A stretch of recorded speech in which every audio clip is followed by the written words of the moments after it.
Today's episode is presented by Dark Sky Films' A Desert, in theaters May 16th. You'll never guess what nightmares are lurking in the desert. In Dark Sky Films' twisted new thriller, A Desert, we follow a photographer on a road trip across the American Southwest who's thrust into the nihilistic underbelly of America and drags his wife and a shady private detective down into this nightmare world with him. Starring Zachary Ray Sherman, Sarah Lind, Kai Lennox, and the Jesus Lizards' David Yao, with an original score from Ty Segall. A Desert takes the noir, horror, and thriller genres and flips them on their ear. Bloody Disgusting calls it refreshingly unpredictable. Collider says the ending pulls no punches. And IndieWire praises A Desert's wild ending. Dark Sky Films presents A Desert. See it in theaters May 16th. ChatGPT Plus is free for college students through May. Here's the thing. You've got a lot to do between now and then. Studying for finals, writing papers, trying to keep your life on track. And ChatGPT can help with all of it. It can quiz you for your econ exam, make a study guide from your French notes, plan out your meals and study breaks. It can get really specific on how you like to learn. It can even help you come up with ways to stop procrastinating. So from now until summer break, take advantage of all the ways ChatGPT can make your life easier. Restrictions apply. This episode is brought to you by Netflix. 3 couples, 4 vacations, a lot to unpack. Watch The 4 Seasons, a new series starring comedy favorites Tina Fey, Steve Carell, Will Forte, Coleman Domingo, and more in a hilarious and heartfelt love letter to long-term relationships. Based on the original Alan Alda film. Watch The 4 Seasons, May 1st, only on Netflix.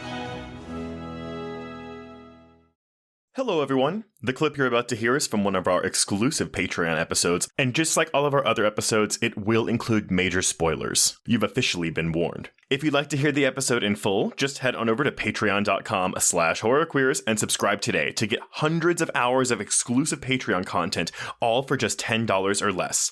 Without further ado, here is your Patreon clip. Okay, I'm so intrigued by how this division is going to work and what we will and won't see. But yeah, for now, it's very much, ooh, I recognize that actor. I'm excited to see what they get to do. For now, it's not a ton, but I will say both of these individuals, particularly like in this episode, in just this one brief cold open scene, they make a very strong impression. It called to mind, I think it was either the second or third episode of season 1, where it opens with that woman saying like, oh, look, you need to blow up the city. This is what's going to happen. It was very ominous. And so, yeah, this at least is cluing us in, hey, the basement level of the hospital is bad. Don't go there. Chekhov's basement level too. Yes. Yeah. It was just a question of when will we see that? Not if we will see that. Did you expect to see it at the end of this episode so quickly? I anticipated it because we're definitely name dropping that the wolves have taken up residence in the hospital. And then this opening scene is, okay, well, I tasked you with taking control of the hospital. It's a valuable piece of real estate and we can't afford to give it up. So what the fuck happened? Like, you know, Hetian Park's character, Sergeant Park, is being chastised by Hanrahan because she didn't deliver. And it's like, what the fuck is going on here? Like, why didn't you execute orders?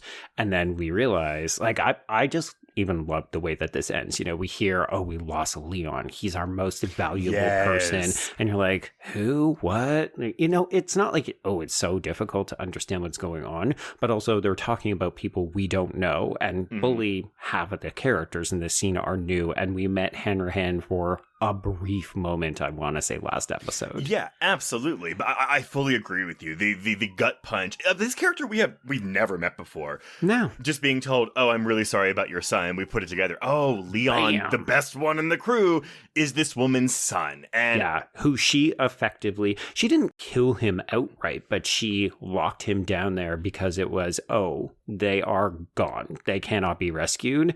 And for the safety and protection of the rest of the group, we need to just barricade this door. Absolutely. So, yeah, that will come into play in the next 40 minutes of the episode. Yes, everybody put that in your back pocket. It will, in fact, come back. So, okay, we regroup with Ellie and Dina. Dina is triangulating the map because that's what she does. I wish I had a protractor. Oh, I've got one. You do? No. Come on, Dina. Really enjoying these characters' chemistry, which, I mean, again, as we have said countless times in the past couple weeks, like Ramsey and Merced are doing really, really stellar work this season. Absolutely. Yeah. The banter is there. The chemistry is there. And, you know, I think if you weren't feeling it, these episodes would feel very long and draggy because there isn't a lot else to distract us. You know, we get these cold open sequences. We occasionally get a glimpse of maybe something else going on. But for the most part, it's just these two characters. So if you're not full in on this, I can imagine that this has maybe not been the best or most exciting season 2.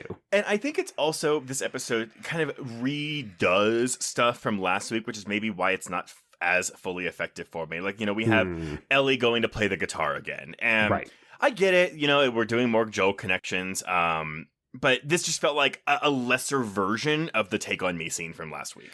I agree, although it feels like the show maybe understands that because it doesn't even have her complete the song. So I couldn't help but wonder if it said, okay, yeah, we're still doing visual and sound cues to make you realize Joel is here. He's kind of gently haunting the proceedings and driving these two characters forward, but also it does have a slight air of repetition. Yeah, just and it's not necessarily bad. It's more so kind of like, all right, y'all, it's 40 minutes. Like, Right. If this was a 55-minute episode, I think I'd be a little bit more generous because I knew that we had that extra time to play and do other things with. But here it feels like, wait, you're giving me something we've already touched on and it's a shorter episode? Sir. Exactly. Like, I'm not saying this episode is a filler episode because we do have major plot developments at the beginning and end. But yeah. I think this is the closest episode that this season has come to feeling like filler.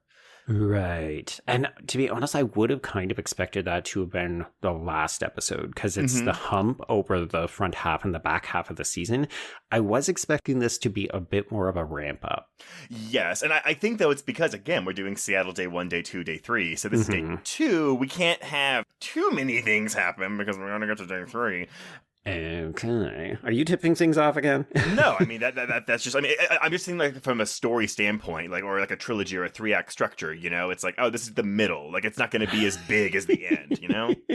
See, I love that, but that is unintentionally telling me something because when we got day 1 and day 2, I thought, okay, so is episode 3 going to be day 3 or could it potentially show up and be day 12? Because Dina got something in the leg. You know, maybe we need to give her a week to recover before we can catch back up with the action. Maybe. That may be the case. No, because, you know it isn't. Well, no.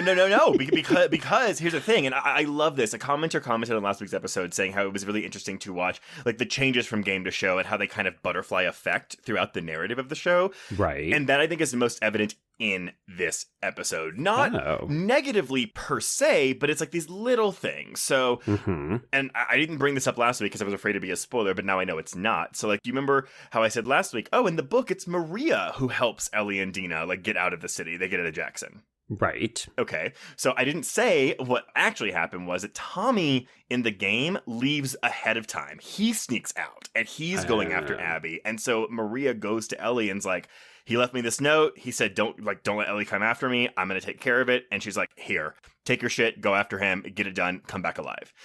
Oh. So for most of this Ellie's portion of the game, like when they get to the TV station from last week, they see all the hanged bodies and they're kind of like, did Tommy do this to these people? Oh. And that's kind of a thing where they're like, so you're following Tommy while you're hunting for Abby. Whereas this show kind of changes that where Jesse shows up and is like, oh yeah, Tommy's with me. Yeah. Interesting. So we'll still get to the same place. We're just getting there in a different route. Exactly. Or like in the Seattle Day 2 portion of the game, it's Ellie by herself, and she eventually comes into contact with Jesse. And don't worry, it's not because Dina dies. That's not a spoiler. Dina just stays at the theater because she's feeling sick. Okay. So Ellie goes off on her own. I think that's the thing is like so much of day 2 of the game is it's a lot of gameplay with not a lot of plot forward stuff, save for the Nora encounter at the end. And so this episode is having to condense a lot of that, which is why I said, oh, it feels rushed because so much of day 2 feels very long because it is a lot of stealth combat where you are sneaking around. And we get more of that in this episode than I would have expected. Yes. But that's also what we're doing here. You know, there's not a lot of plot going on.